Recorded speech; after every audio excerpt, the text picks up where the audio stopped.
So with Doctor Who's 60th anniversary this week, I thought I'd finally do, because I've had this on my list for ages to do as a video, ranking all the Doctors, from first Dr. William Hartnell to Jodie Whittaker. But what about David Tennant as 14th, you ask? We've only seen him in one scene at the end of Power of the Doctor, and I do think that's a little bit unfair just to rate him on one scene.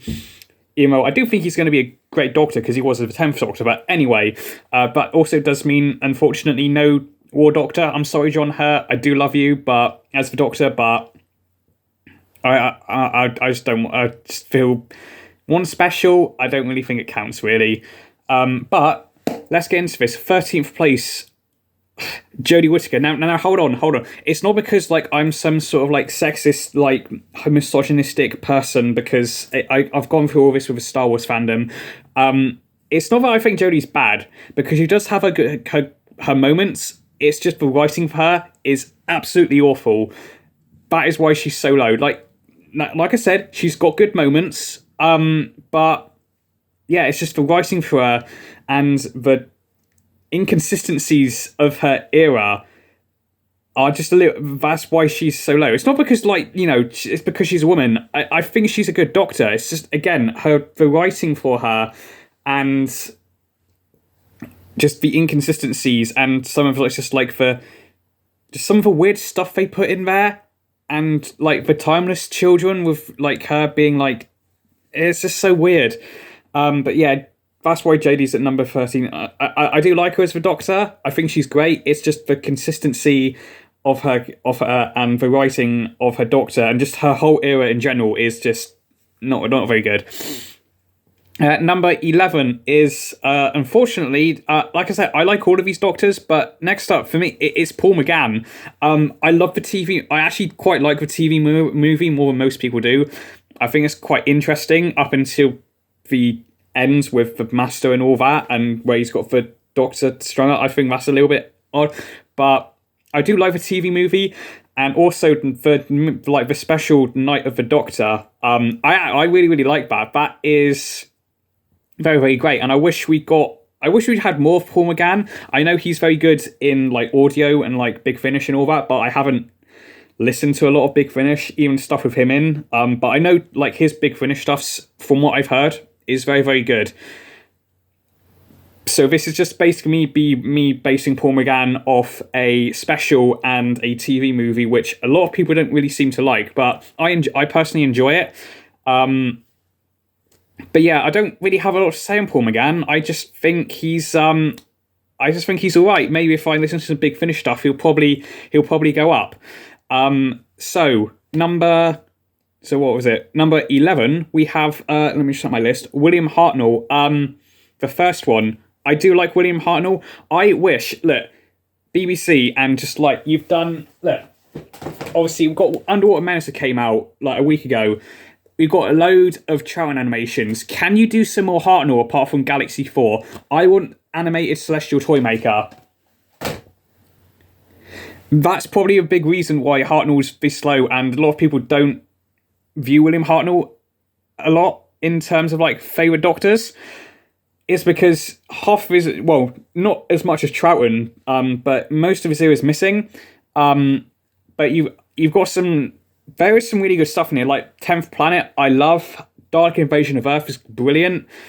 Unearthly Child, the first ever story, that's great. But I like Hartnell's character development, going from a really crotchety, grumpy old granddad, or however you want to say, I always say granddad, but just this crotchety old man from someone who knows to have a laugh, and I love his character development, and it's really, really great. And obviously when he gets to the end of his tenure, his stories are really good. War Machines as well.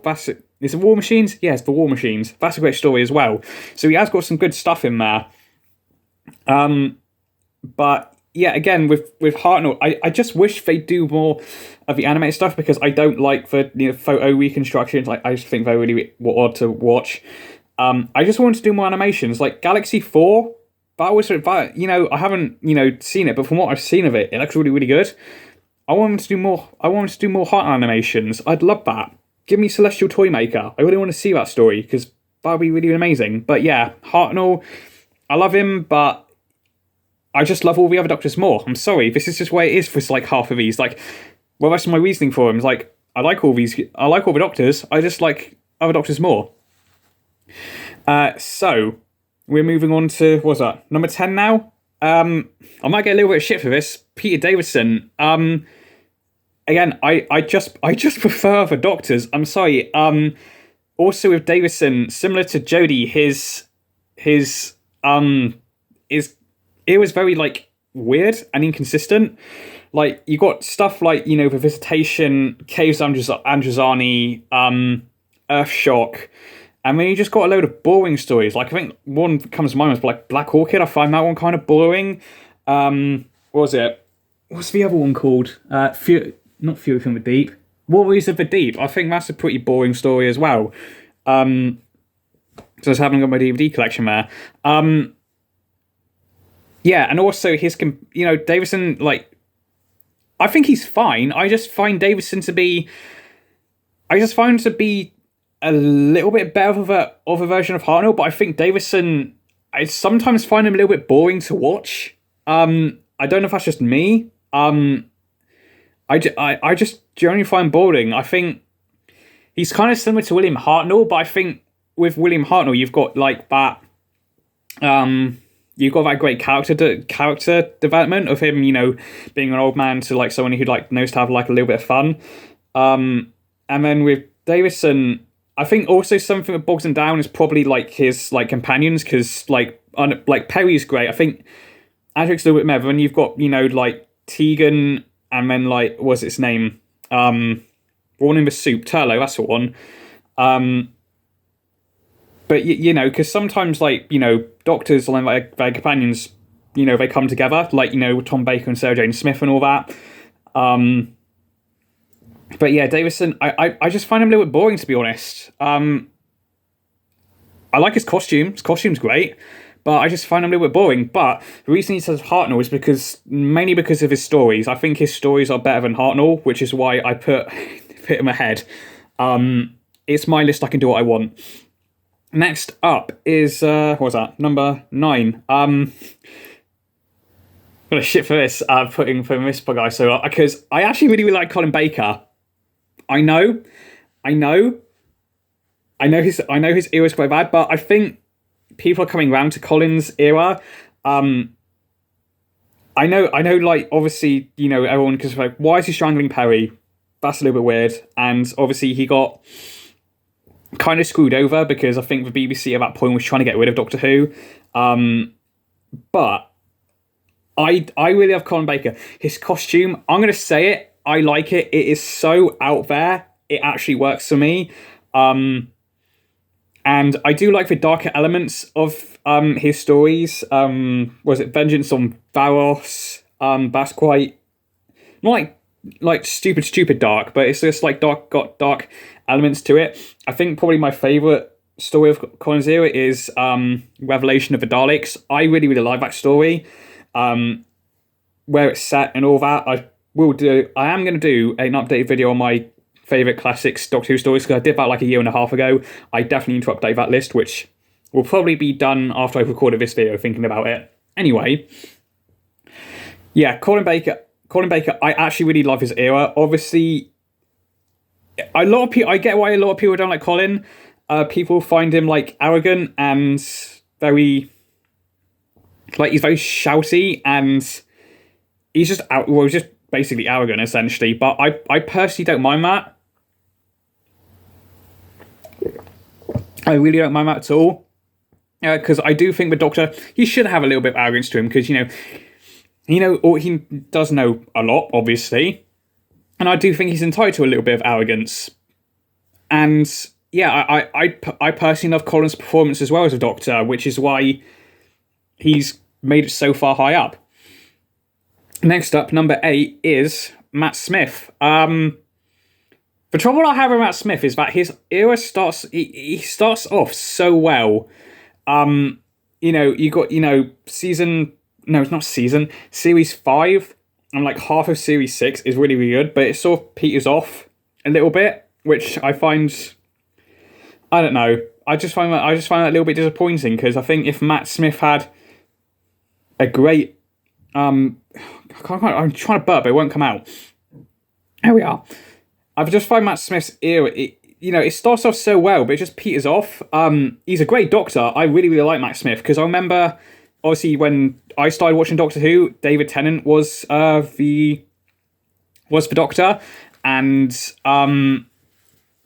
obviously, that was my first time seeing a Doctor because I was like, I really like David Tennant. He was my favorite Doctor at the time, obviously, because he was my first one I saw. But I was really unsure about Matt Smith because I thought, and then like his first scene, I laughed a little bit, and then obviously the 11th Hour, which I think is probably it's up there with like not the Android Invasion. I can't remember what it's called now. But it's up there with a Doctor's first story for me. I can't remember what a third Doctor's first story is for life for me now. But like Power of the Daleks with Troughton, that's great. I love that story. He's just got a good solid ending, and that's why I fell in love. I really like Smith, but this was a time when I stopped watching Doctor Who after like halfway through. I think I got through series 6 and like watched the first few episodes of series 7, and I stopped watching. But obviously I've now gone back and rewatched all of them. So yeah, Matt Smith, I like him, but it just peters off for me a little bit. Number 7, halfway through, and pretty much halfway through, Christopher Eccleston. When I went back to watch season 1, because I remember bits of series 1 when I was a kid, but first I properly remember like series 2 and 3 as my first memories of Doctor Who. I was really pleasantly surprised by how much I love Christopher Eccleston's Doctor. Because obviously this is the first Doctor we see after the Time War, and you really see with Eccleston's performance how much that's affected him, especially with the 2 Dalek stories that we get in this. Like Dalek, his performance in that is one of the best performances from any Doctor ever. You see like his pain, his anger, his essentially PTSD from what he did in the Time War. And it's not just like Dalek, his first episode, Rose, great introduction to him. I just wish we had more of Eccleston. It's a shame he only stayed for one series. But that did lead us into one of the best eras in Doctor Who, which is with David Tennant, who was coming in at number 6. Now, if this was 2008 me, when I would have been 9, I had to think about that for a minute there. David Tennant would have been my favourite Doctor, but he's at number 6 because obviously I have been, over the past like 2 years, I've been collecting classic era stuff, and because it's all like on BBC iPlayer now, thanks for that. Obviously with all the new stuff being on BBC iPlayer at the time, I've just grown to love the classic era, which is why David Tennant's dropped down if I was doing this in like 2009.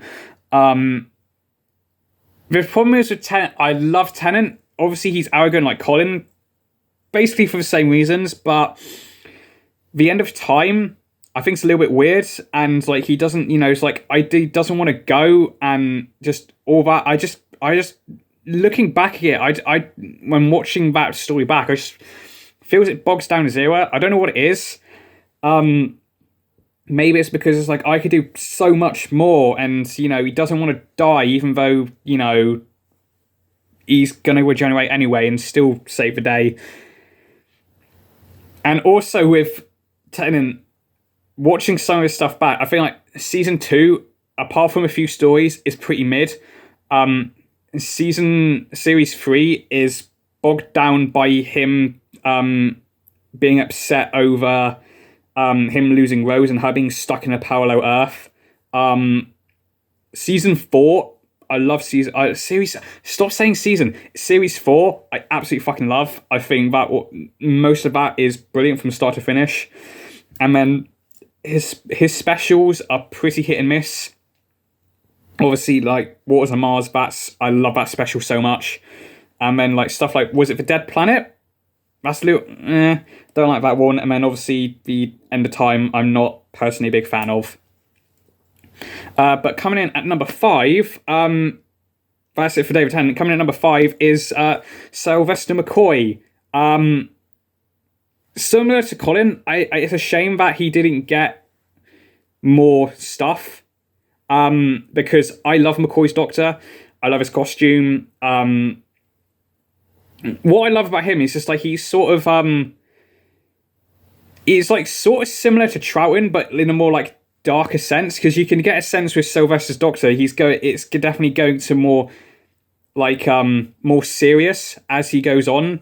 I know a load of people have used him, but like he's like the chess master Doctor, where, you know, like he always uses like he always uses stuff to like put his opponent, whatever monster of the week it is, to put that villain into checkmate, and he wins. You know, some stuff is, it's just so, he's funny as well.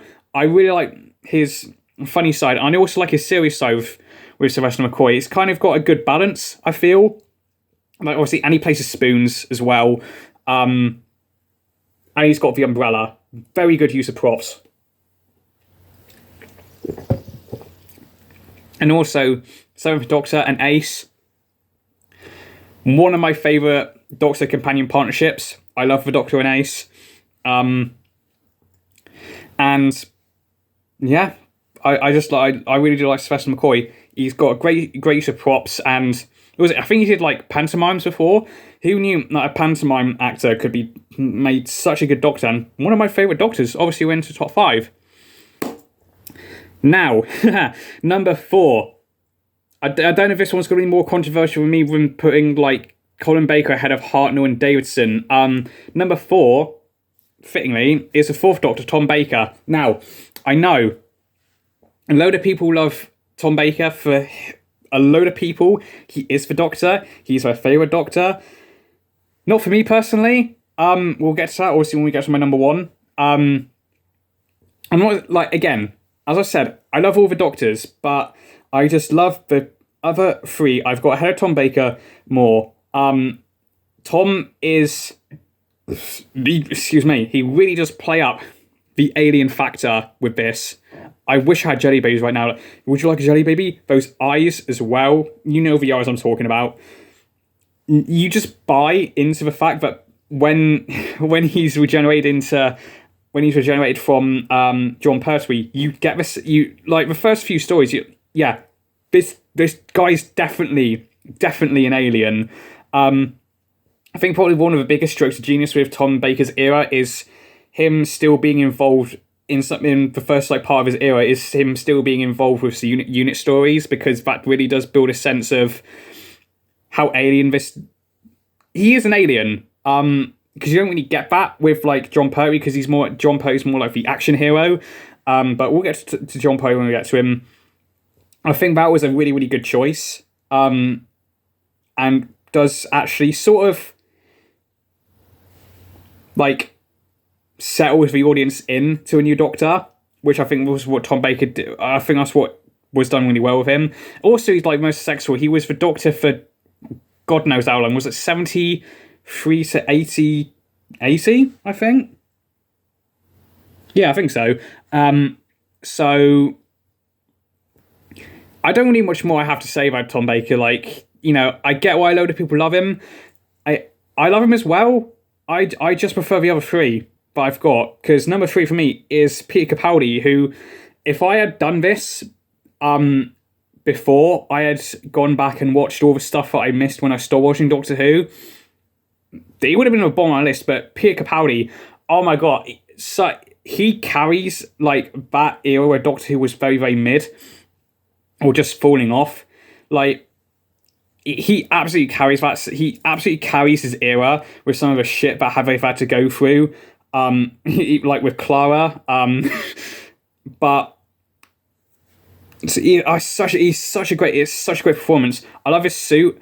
I know some of his stuff is a little bit weird. Was it like Magician's Apprentice, or like that, like Davros 2-parter, with him like working on a guitar. Like, I did like that scene, but it's a little bit weird. But what? Oh, Capaldi, he is so good. I really think if Peter Capaldi had good writing, he might have been at the top of the list for me. Obviously, like, he's number 3. Like, he's obviously already that good. But I think if he had so much better writing and somewhat better stories, he would have been. Would he have been my number 1? Possibly. But we're getting into number 2 now. Process of elimination, you know who they are. But what order are they going to be in? Number 2 for me is Jon Pertwee. If anyone who's new to Doctor Who and wants to sort of get in but not want to start from the very beginning, start from Jon Pertwee's first episode. I still can't remember what it's called. It will come to me after I finish this video, I'm pretty sure. Jon Pertwee, obviously his Doctor is very much based on Earth, which I do think it was a very smart idea.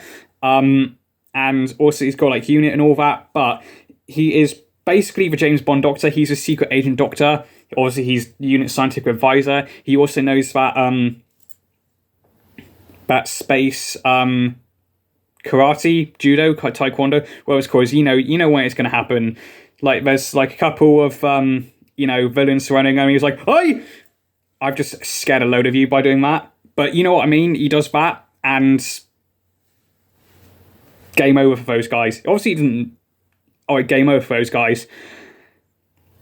But he's again with Jon Pertwee. He's arrogant, but it's arrogance. It's his arrogance that I think's the best, because obviously he doesn't like talk down to people. Sort of somewhat what Tennant does and Colin does quite a bit. He's just like, he explains to them in a very confident way. Like, I think with probably like the Silurians, he talks. I think that's great. Authoritative, is that the word? Authoritative. He's got a great authoritative presence. I think that's what I love about Jon Pertwee. He's got a very good presence. Also, name any other person who can pull off a frilly shirt, a hat, and a velvet smoking jacket. Name one other person on this planet who can pull off a frilly shirt and look like an absolute badass. Name me one person. Also, his stories are some of the best. Obviously, I mentioned the Silurians. I love that. That's one of my favourite Doctor Who stories. Was it the Time Warrior? Death to the Daleks. I love just for the absurdity of it. Like, he's got great stories. There were some that are a little bit. They are very, very shaky, I will admit. Sea Devils as well, that's a good one, even though that's basically a carbon copy of the Silurians. But who is my first one? Process of elimination. It is Patrick Troughton. I'm going to put... For me, he is the Doctor, and... Alright, I'm going to put this... give you a very good example. When I was collecting started collecting my Doctor Who DVD collection, which is still going, I still want to get some stories that I don't have.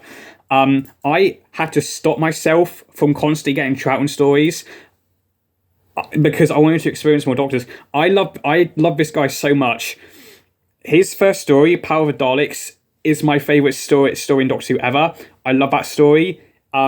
His companions are amazing. His performance is amazing. I just love that Troughton. What I love about Troughton is that in most of his stories, he is just a bumbling idiot, and then he switches like that. Similar to Sylvester McCoy, but I think Troughton does a little bit better. They both have this switch where they get serious. Also with Troughton, most of his stories are based on the sieges, obviously, but I don't really think it matters because, again, I think he carries them so well. He's usually the star of like all of them. What stories can I name off the top of my head?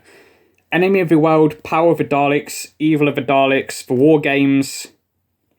He has got so many bangers, and I am, like I said, I wish they did more Heart animations, but I'm so glad they've almost knocked all of them, all of the Troughton stories out with obviously the episodes that are missing.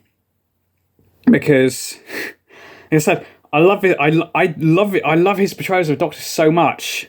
Like his costume's amazing. Obviously, the tartan trousers, the blaze. It's so good. And also when he comes back in, or was it Three Doctors and the Two Doctors? He's great in those as well. And I don't really much more on you say. I love Troughton a lot. I really love him a lot. Like I said, I had to stop myself buying all Troughton DVDs when I was ordering them off Amazon. I just had to stop myself. And then obviously when a new like Troughton animation was coming out, like with Evil, that was basically a pre-order straight away. Yeah. That's it. That's my list. Feel free to chuck your list down below if you actually end up watching all this video all the way through. I've been recording with 26 minutes now, geez. That is it from me. I shall see you in the next video, which will probably be me redoing my classic Doctor Who stories. I actually probably will do one for a new series as well. So look forward to those 3 videos. Might release them during, those 3 special David Tennant's in. So consistency. Thank you very much. Goodbye.